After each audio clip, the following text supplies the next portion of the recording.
So today I'm making a different kind of video. Today I decided to make a tier list of guest characters in fighting games. You guys know me, I basically main every fighting game guest character. I thought that it would be cool to make a video on a tier list of all of the guest characters, because I was looking around for a tier list just to sort of make for SMGs, but I couldn't find one, so I actually had to make this one myself.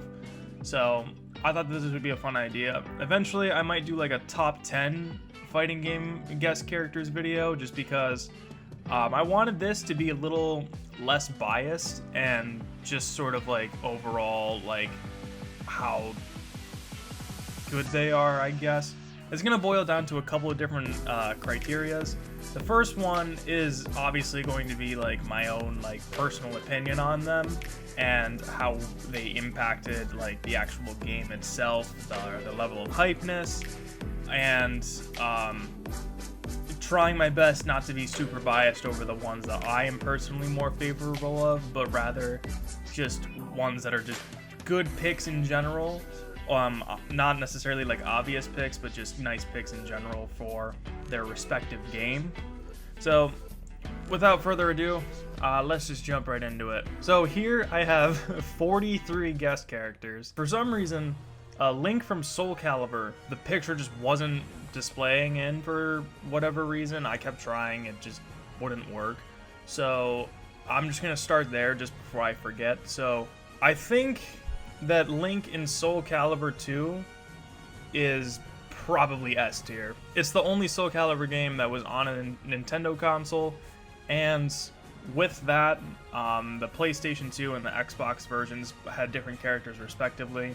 Xbox had Spawn, PlayStation had Heihachi, and GameCube had Link, and Link was obviously the best pick for all of them. And his moveset translated really well, incorporating his bow, his bombs, his boomerangs, the sword attacks. He had a lot going for him, and I think that, especially like his sound design too, and just the fact that it's just Link, I think that Link is probably one of the best guest characters that has appeared in a Soul Calibur fighting game, and I think he definitely takes the place of S tier. Just sort of moving on after that, just sticking with the Soul Calibur, let's go with Heihachi next. So Heihachi, I want to say, it's kind of weird because Heihachi is from Tekken, and Tekken is sort of very, very similar to Soul Calibur in terms of the three-dimensional. They're made by the same company, and I feel like Heihachi was sort of an obvious pick for a guest character eventually, especially since in Soul Calibur 5 they added I believe it was a Devil Jin character creator style. And I'm not counting that in this just because it was an actual like character creation and not the actual character, but I think it's pretty obvious that Heihachi would be a guest character, and you know, they already share Yoshinitsu, so I think that this one would go to about a D. I'll be real, I don't have a lot of knowledge about him in Soul Calibur 2. I've played very little of him, just sort of went to his move list just to sort of like look at him, and he seemed okay, but not necessarily the best pick for a Soul Calibur game, especially since his Mortal Kombat 11 counterpart really outshines him. I think he's slightly better than Heihachi, so I think for right now I'm going to put him at a C just because of how out of there the character is. It's kind of cool that he's there, but he doesn't really have a lot going for him. And I think that his Mortal Kombat 11 counterpart just clearly outshines him. Alright, so moving on with the Star Wars characters. So, Soul Calibur 4 had Yoda, Darth Vader, and Starkiller.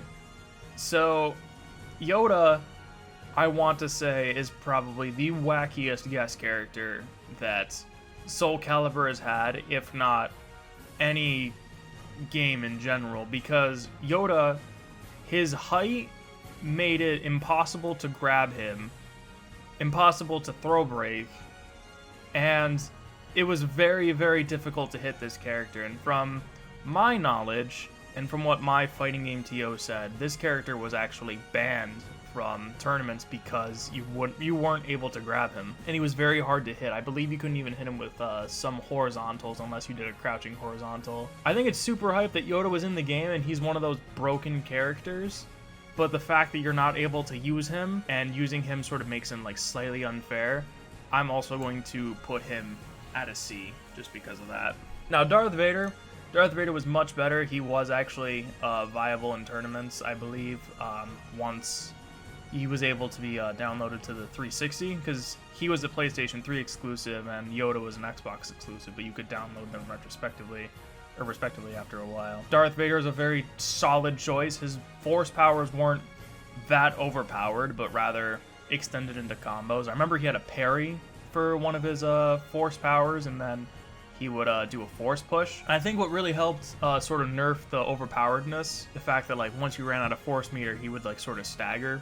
So a very solid character and a very like good choice for Soul Calibur. I think he's definitely one of the more out of there characters, and just the fact that he's Darth fucking Vader in Soul Calibur, I think for now he deserves the S tier spot. So up next we have Starkiller. So Starkiller is very interesting because he tied in with the Star Wars theme, but he originated from the Force Unleashed video game, and it's very clear that they included him in this game along with the other Star Wars characters to promote the Force Unleashed.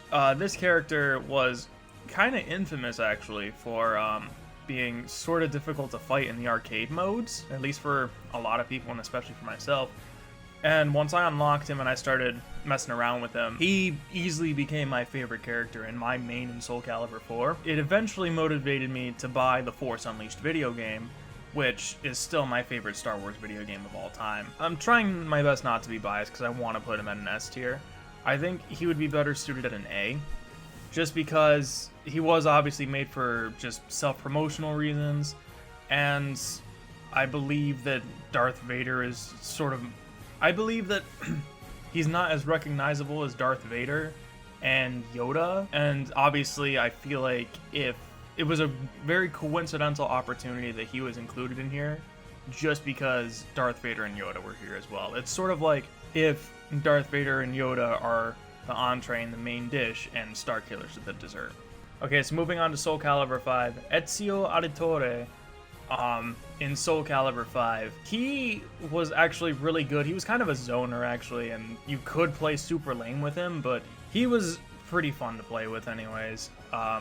I played a lot of Ezio, the only character that I actually really played in Soul Calibur 5, to be honest. My very brief time with Soul Calibur 5.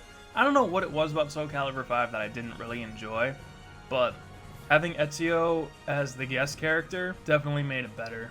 I think his moveset incorporated really well, and I think it was a really solid choice because I believe, if I remember correctly, Soul Calibur 5 took place 100 years after the time that Ezio was alive, and I think the story behind it was that Ezio was transported through the Animus to the time of Soul Calibur 5, and that's why he was able to fight in them. So the timelines sort of match up, and it's not like it's a character from outer space coming in and fighting against guys with, you know, like crossbows and swords and rapiers and all that stuff. But Ezio sort of felt like on an even playing field with them, and I'll be honest, he probably feels the most grounded and the most like all of the other Soul Calibur characters. And I think for that, I think I might also put him at an S. He was basically the only reason why I played Soul Calibur 5. Moving on to Soul Calibur 6, let's go to Geralt. So I recently watched The Witcher. Before I did that, I knew nothing about Geralt. I kind of liked his attitude, in a sense. He had a very like gruff attitude. I don't know. I think he's just not Ezio. Like, it's sort of like the same concept where like the fighting styles are like sort of similar, like the time period is sort of the same, they feel the same. Geralt uses a lot of magic attacks. With my very brief time with Soul Calibur 6, because I gave it up very quickly, I enjoyed my time with Geralt, but I really wished it was someone else, especially at first. But I think I'm going to put him at a B, just because I personally wished that he was someone else, and he himself was not hype enough for me to sort of stick with the game. Now, 2B, however, I played Nier Automata, and that's probably one of my like favorite games of all time. I don't want to say top 10, but maybe like top 12, possibly. Definitely honorable mentions there. But 2B was a character that a lot of people wanted and a lot of people requested, and I think she fits right in just well. Especially like with her light, medium, or light and heavy attacks, or horizontals and verticals being interchangeable with each other. And then they basically took 2B, like the action game character, and made her a fighting game character. And I think that they did a really good job with translating that while also incorporating her air combos, all of her weapons, and it was just super hype when she was announced. So I think I'm going to place her at an A above Geralt, but not an S, just because she's not really the best character. All of her stuff is negative. She's admittedly not a good character, unfortunately. Now, please do not take this the wrong way. I don't even know what this guy's name is. I played a little bit of Sam Show, so I know a little bit about the combat. I don't know who this guy is. I just know that he's the Sam Show character. He just came out. I believe he came out today. I haven't really seen too much about him, but I think when you compare him to all of the other Soul Calibur guest characters, he's just another video game character. He's a fighting game character who transferred into another fighting game. A lot of people compare him to Mitsurugi, and I think that natural like rivalry is cool and all. It's like putting Ryu in Smash Bros. He's the main character of his respective fighting game, just going into another fighting game, and I don't really like that. When I look at the rest of these guest characters on here, they could have done better, and I'm hoping that there is a better choice. No offense to the Sam Show guys, but he's just not that hype for me. So I think he's gonna go on a C right now with Spawn Yoda. Moving on to sort of like out of there kind of games. I'm just sort of going by category basically. So this is Akuma from I think it was X-Men Children of the Atom, and the game, to my knowledge, was developed by Capcom, but it was made for primarily just like X-Men characters. But they added Akuma as a guest character, which I think was like one of the first like guest character appearances for fighting games. And I think that the fact that it's Akuma, who has a reoccurring appearance as a guest character, but the fact that he was in an X-Men game and he's like such an out of there pick, I think that it was a really nice and appropriate crossover. So I think I'm gonna label this as S. Also because he was unlike any other character in the game, and then just the fact that I think that he sort of started the Marvel vs. Capcom rivalry crossover that eventually created Marvel vs. Capcom. One of my favorite fighting games of all time. So that's where he's gonna go. Okay, next game that I'm unfamiliar with, Battletoad in Killer Instinct. I don't know a lot about it. I don't know a lot about Battletoads. I don't know a lot about Killer Instinct, so I don't want to put this higher or lower than it needs to be. So I'm just gonna put that at B right now, just because of unfamiliarity. But I think the fact that it's Battletoads and it fits in with the monster-esque Killer Instinct style, and the fact that they friggin' buffed this guy, it's I think it's really funny, and I think even though I don't know a lot about it, I think that just sort of putting it right there is very appropriate. Kind of out of there, but they made it work with what they had. Well, let's continue with the Namco train and go to Tekken. So starting off Tekken, we have our boy Akuma again, and when I first saw this, I thought it was freaking hype. Akuma in Tekken 7, another fighting game character jumping into another fighting game, and I think this is different from the Sam Show guy in Soul Calibur 6, because even though Akuma is from Street Fighter, he's not the main character of Street Fighter. He's the main villain of Street Fighter. But what I think that they did here is above and beyond what the guest character standard would be, because when you have a guest character, they don't really apply much to the story. They're just sort of like there and They don't have any sort of like addition to the story. They're just there just because they're the guest character, and they don't really do much after that. But they incorporated Akuma into the main story for Tekken 7. So Akuma, a Street Fighter character, is canon within the Tekken lore. And I think doing that, and just Akuma is infamously one of the most broken characters in Tekken. I'm going to be learning him soon. Very easy to say that he's going to go to S tier. 100%. So Geese was the next character, and he is another fighting game character crossing over into another fighting game, but not to mention he is also a villain, which sort of fits to the villain guest character theme that Tekken 7 originally had with Akuma. I don't know too much about Fatal Fury and King of Fighters, but I know that Geese is infamously evil from that, and a lot of people were very excited for him. He's also another really good character. He's just someone that I'm personally wasn't interested in learning, and I dropped him very, very quickly. But I think overall with Geese, I would probably have to put him in, I want to say A tier.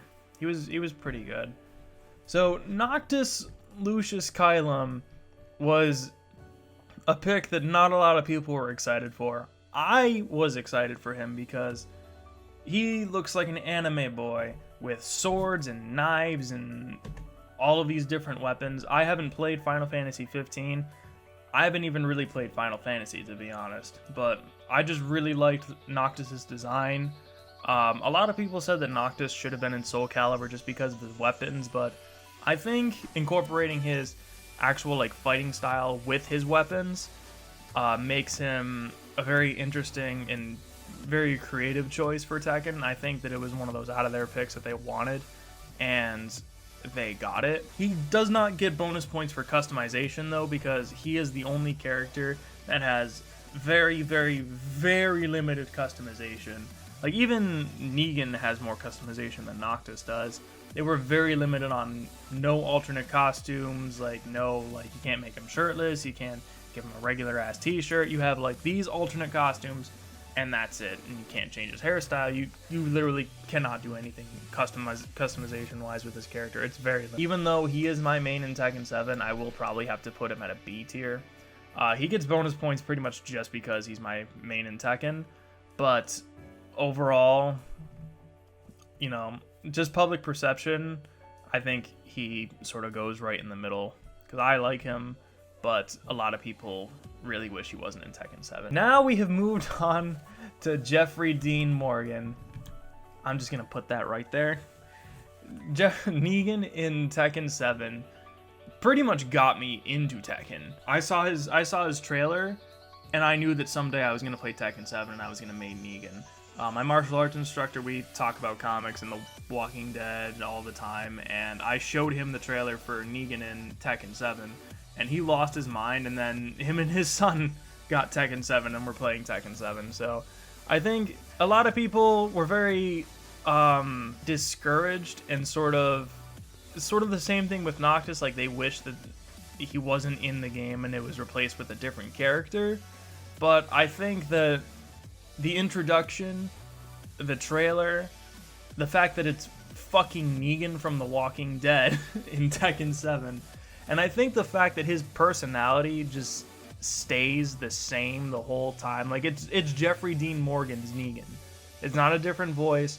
The personality, the mannerisms are there. He's just entertaining as hell to play. And I think for that alone, he gets an S. So we'll transition from Bandai Namco into Bandai Namco / Capcom for right now. I think I have Tekken versus Street Fighter in here, or Tekken, or Street Fighter Cross Tekken, because even they had a couple of guest characters. So to my knowledge, these characters were only available on one system. I believe it was the PS3. It's still kind of wonky. I'm gonna start from least wonky to most wonky.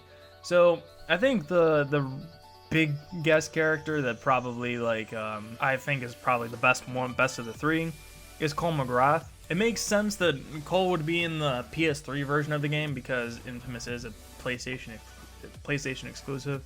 I don't know too much about Cole or Street Fighter Cross Tekken in general, but just watching him, I think he fit in pretty well, but I think the fact that it was a PlayStation exclusive and all of the shit that went on with Street Fighter Cross Tekken, just that I know of, he's probably gonna go with a B.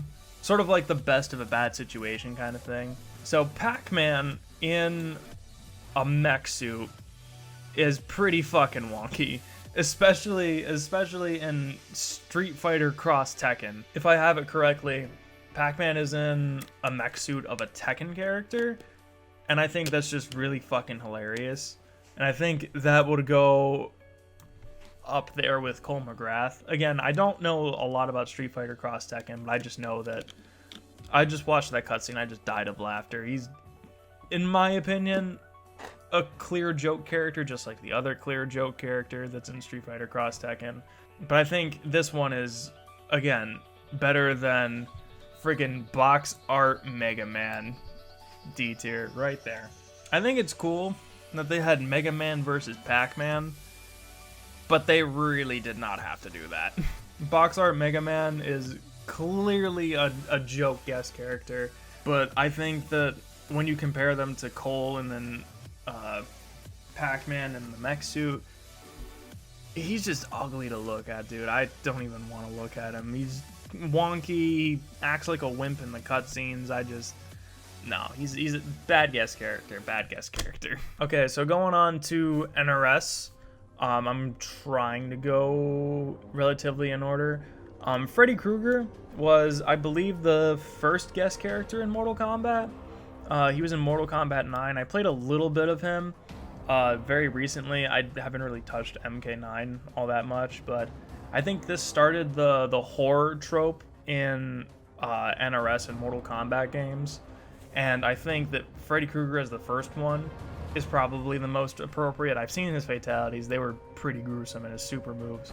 I think he deserves A tier because he was basically the start of all of the other guest characters that came. Kratos in God of War, very easy, sort of, don't want to say obvious pick, but he's a video game character that was easily translated into a fighting game. He was in PlayStation All-Stars as well. Basically, his brutality also made him a fairly obvious choice. A lot of people said that Negan should be in Mortal Kombat just because of brutality, but I don't really think that makes a character translate well into a fighting game. He also had a lot of stuff on him, and I've seen a couple of his fatalities, and like, I don't know, the character just like low-key kind of rubs me the wrong way in Mortal Kombat. I'm probably gonna give him a C just because of that. It's more personal, but yeah, you know. So Scorpion in Injustice 1 was kind of crazy. So since Injustice is made by NRS, Scorpion, it was kind of obvious that they were going to put a NRS character in Injustice, and it was also kind of obvious that it was going to be their main character. He was cool, he interacted well with the characters, they gave him a nice redesign, but kind of obvious pick. He's gonna go to C. I actually don't remember what order the Mortal Kombat 9 the Mortal Kombat 10 guest characters came out in, so I'm just sort of gonna go as I see them. Leatherface was kind of not good. I think that he is clearly outshined by all the other ones. Not a bad choice, but there are better options on the table, so just for my personal opinion, he's gonna go with a D. Jason Voorhees was actually the guest character that I played in Mortal Kombat 10. I think that all of his variations were really cool, a lot of really nice references. His brutality and his fatalities as well, and even his super moves, they were all references to his kills that he made. I want to say that my favorite fatality was the one where he just kept slamming the body over and over again, and just more body parts kept progressively coming off. Overall, very solid guest character. I'm going to put him at an A tier. Alien and Predator, right there. Again, all of these sort of went with the horror movie tropes, but the fact that it's Alien and Predator, Alien versus Predator in Mortal Kombat is awesome. It was really cool, and I think that they both translated very well into the game. I would probably say Alien translated better than Predator. I didn't really like playing Predator that much, just because his playstyle just didn't really suit me. But the fact that they were able to get both of these characters in and satisfy a lot of fanboys. I think that hype just makes them ass. That hype alone makes them ass. Okay, so going on to Injustice 2 now. We're going to start with Sub-Zero, and we're done there. Basically the same reasons as Scorpion. Wasn't really too exciting. I didn't really see a lot of Sub-Zero. I played him just to try him. I think there's, what was it? His clone, Freeze, was cool. I don't know, kind of obvious. Kind of obvious. Obvious choice. But they needed a Mortal Kombat character in Injustice, so like, what are you gonna do? Now, Raiden, on the other hand, is going right there. We already had Scorpion, we already had Sub-Zero. We already had Sub-Zero in Injustice 2. We didn't need 2 Mortal Kombat characters. Raiden didn't really add anything. He was kind of boring to play. He looks stupid with his cowl. His redesign is just really stupid for Injustice 2, and I think that easily could have gone to a different DC character. He really should not be in this game. So Hellboy is the first like legit Injustice 2 guest character, and it is kind of hype that it's a comic character within this comic universe, and that's why it translates so well, and it's pretty cool. I personally did not like playing Hellboy. I was hyped that he was there, but he turned out to be a playstyle that I did not enjoy at all in the slightest. I played against a fairly decent amount of Hellboys, and he plays well, he plays nicely. I just don't like playing as him. So for that, I'm gonna give him a B. The Teenage Mutant Ninja Turtles in Injustice 2 is incredible. I remember when they were announced, I was freaking out. It was the day before Rumble in the Tundra. I forgot which one it was though. I was very excited. I was very excited that all 4 of them were playable in their own way. They all had their sort of different variations and different traits. They were basically the same character, but they all played differently.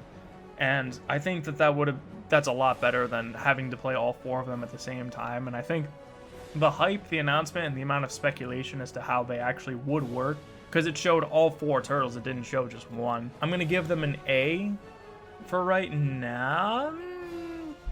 Only like 1 was super viable, but I think in terms of like hype,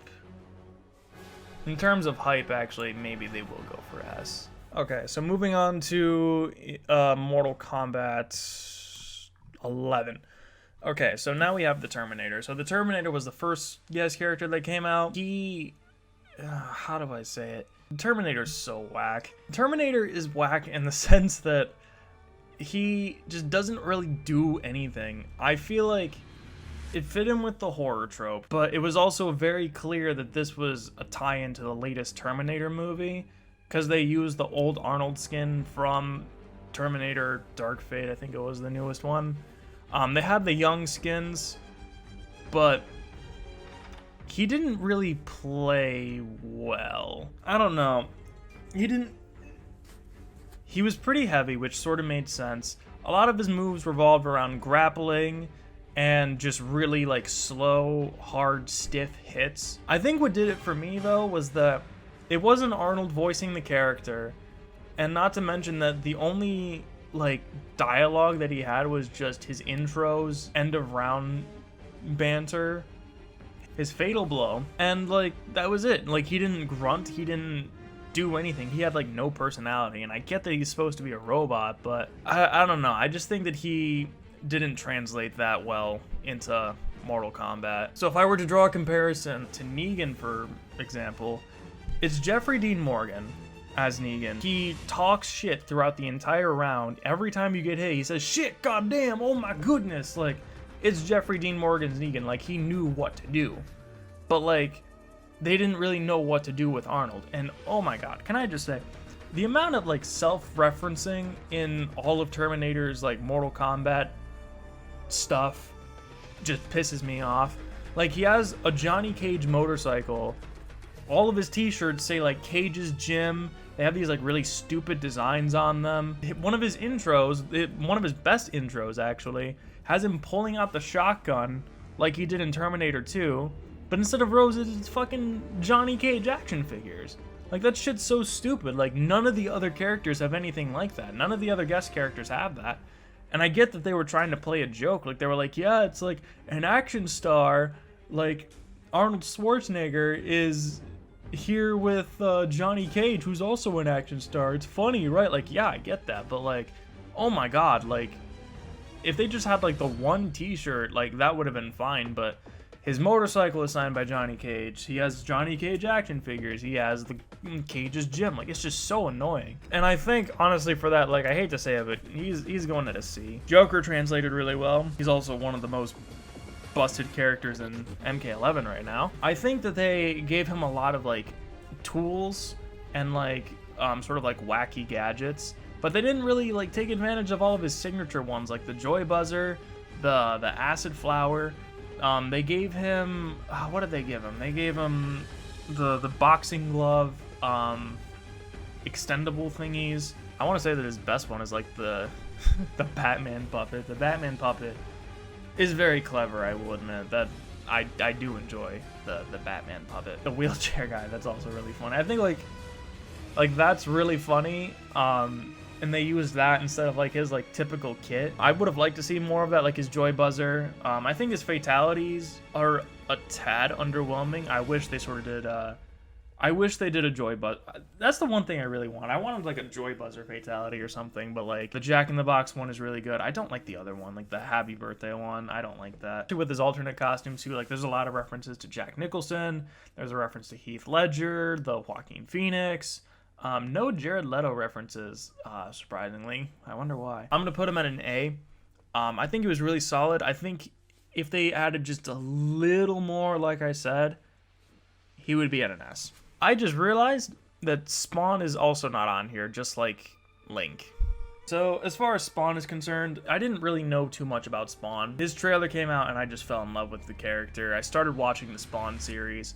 I've been really enjoying that. Just having Spawn like in the game, and just the fact that I'm sort of getting into the Spawn lore now because of this character. I want to put him, it's probably because he's just not here and I can't actually place him in a list, but I would probably put him at an S, because this was a character that everyone was looking forward to, that everyone wanted for a very long time, and I think he translated super well with his cape, his guns, his brutalness, and it's the original voice of Spawn from the cartoon as well. It's the same voice actor, and the fact that they presented it, they had him on stage, the presentation was just lovely, and I think that I just wish that like they had that sort of same sort of like passion for Terminator. You know what I mean? Because Spawn, again, doesn't have any, like, self-referencing. They're like, oh, it's Spawn and MK. Like, they don't have any of that shit. Like, they treated Spawn, like, I want to say with a little more dignity than they treated Arnold's Terminator. I don't know. I think with all of that, I would probably put Spawn at an S, actually. So, Spawn is right there at that S. So, these are for my, like, fighting games, but I would have felt a little wacky if I didn't put Smash Brothers in here. Just because it is a fighting game, but it's not really like a traditional fighting game. So for right now, like, this is my fighting game crossover, my fighting game guest character tier list of just 2D, 3D fighters, just traditional fighters. So now we'll also put some Smash Brothers characters in there as well. So let's start with Brawl. So Solid Snake in Super Smash Brothers Brawl. Again, I haven't really played that much of MK, but having Snake in Smash Brothers, and especially at the time, I think this was like, what, 2008? Was kind of crazy, especially considering that it was Solid Snake from Metal Gear, rated M game, you know, throwing RPGs and grenades at fucking Mario and Princess Peach and all this shit. I think he translated really well. I think he goes as one of the best video game character crossovers. Alright, moving on to Sonic. So Sonic is, again, going at an S. So he is the only guest character who made it from guest character to series regular, being in all of the other games after Brawl. I think it was sort of like a dream come true thing, as you know, Mario and Sonic were rivals and Nintendo and Sega were rivals. They added probably one of the most popular video game characters ever into a game that celebrated popular video game characters, and like especially like Nintendo, and especially now since like Sonic and Sega, especially now since like Sega doesn't really like make consoles anymore. They're just like a company and they just make essentially just Sonic games with the occasional like Yakuza game and then other types of games. But Sonic is their like main staple, one of the most popular video game characters of all time, and he is very obviously appropriate for Smash. Okay, so now we have Mega Man. So Mega Man is a character that the first Capcom character to be included into Smash Brothers. His announcement was very exciting as it sort of introduced like, hey, like we're basically adding like crossovers galore at this point. It's not just Nintendo and then that like, you know, that one deal that we had with Konami and Sega. Like, this basically introduced the possibility of, hey, we're gonna add more third-party characters in here. And especially since Mega Man is, again, one of the most popular video game characters of all time. He's a video game character icon. He's also probably, and maybe not S, probably like A. Pac-Man, basically in the same boat. Very popular video game character. His hype was a little less after Mega Man got announced, but seeing that all these video game characters were crossing over at one point, having Mario, Sonic, Mega Man, and Pac-Man on the screen at the same time was a sight to behold. So I'm probably just gonna put him at an A. He has a lot of nice references. I just think that he wasn't as impactful for me, so I think that's why I'm putting him there.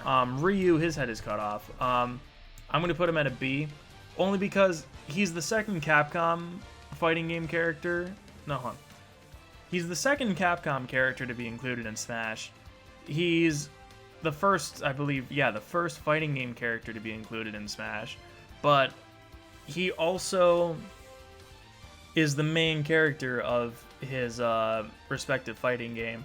Not to mention, I think his announcement was kind of ruined because he was leaked a day before the trailer actually dropped. Majorly leaked, by the way, if you guys don't remember that. There was a big Nintendo leak that happened where the Roy, Ryu, and I believe it was Lucas, all three of their files were downloaded, I think like, it was like a day or two early before the patch, and hackers were able to find their classic windscreen videos. It was like the classic windscreen video, I think it was, and that basically spoiled the hype for me. But overall, like, his style is unique. He basically brought the Shoto style to Smash Brothers, but I think that his announcement left like a really bad taste in my mouth. All right, here we go. There we go. Holy shit, this announcement was fucking hype. A lot of people, and myself too at first, thought that this was the Smash ballot. Again, I'm not much of a Final Fantasy guy, but when the music dropped and they had the Smash Brothers with the cross, and then Final Fantasy VII appeared on the screen, yo, we lost our fucking minds, dude. Holy shit! It's fucking Cloud! This was a character that I feel like no one fucking expected. Especially since our expectations were already just raised through the roof. Holy shit, dude. They fucking exploded. Oh my god. Translated super well. Very, like, no, I wouldn't even say that he was highly requested, but rather, like, he was just a pick that people thought were just out of the equation. Like, Square Enix would, like, never allow Cloud in Smash Brothers, but they fucking did it, and that's why he's an S-tier guest character. So Bayonetta was the winner of the Smash ballot. I chose her for the Smash ballot, and she was highly requested, obviously highly requested because she won the Smash ballot, but I think she was the winner of the ballot because it was a very narrow stretch, and I'm not exactly sure how limited people thought that they could be, and I'm not exactly sure if people thought that they were only limited to a certain like restriction, like third party versus like how third party does it have to be? Did they have to be on a Nintendo console? Did they not have to be on a Nintendo console? Can it just be any video game character, period? You know, stuff like that. But her announcement was very hype for me. I was very excited. So were a lot of people. However, I do need to talk about this. Bayonetta was the most broken character in Smash 4, which is really unfortunate. I played Bayonetta day one, like I'm certain most people did, but the way that she was like perceived like so negatively in the game because of how good she was, the experience was just kind of ruined for me. I don't think that she was as hype as Cloud was. I think that she's still like a good guest character in the game, but I don't know. My experience with her was kind of ruined just by the way that things panned out.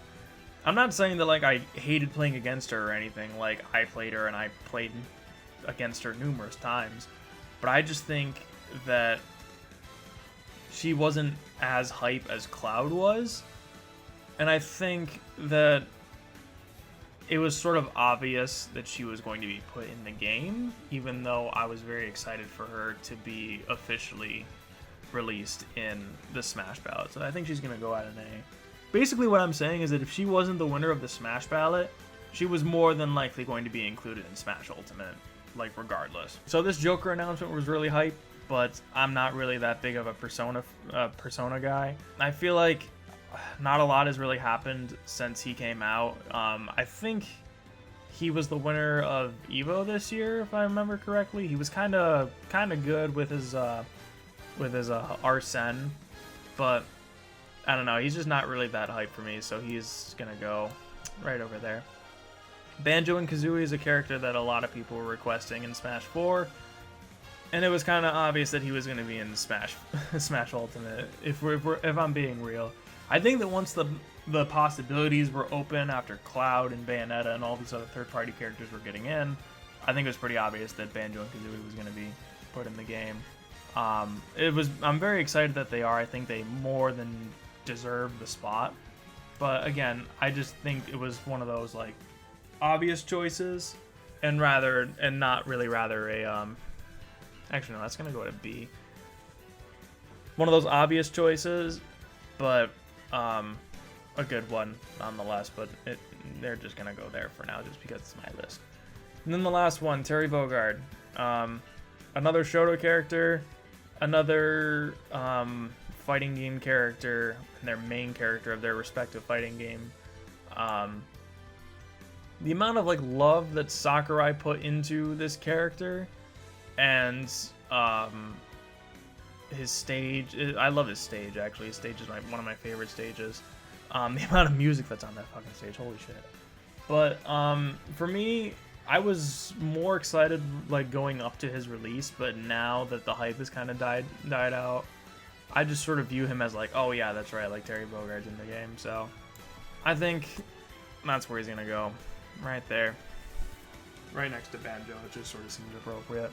Okay, so here is my official tier list for fighting game guest characters, Smash included in this. So again, this is my own personal tier list. If you guys would like to make your own tier list of this, I'll be happy to share this in the link down in the description below for you guys if you guys want to make this list and tell me what you guys think of who you think should be S, A, B, C, D. So if you're like me and you enjoy playing guest characters, you should follow me on my Twitch at twitch.tv/BFGC_Redgrave. Currently I'm playing Mortal Kombat and Tekken with a little bit of Smash here and there. I'm hoping to get back into Soul Calibur a little bit after watching The Witcher. I'm usually very open to playing with other people too, so if you guys would like to start a lobby, do a first to 3, first to 5, whatever you want. I'm always open to that. So if you like this kind of content, feel free to let me know in the comments down below, and I'll be sure to do more videos like this or of the like. I'm hoping to actually do a top 10 guest characters list of just my own personal opinions of it, and not just have like a tier list, but sort of like narrow it down to like 10 or even like 11 choices for like an honorable mention, just to sort of like organize my thoughts a little more.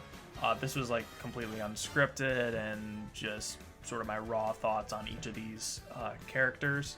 So that's going to be it for now, guys. So thank you guys again for watching, and I'll see you next time.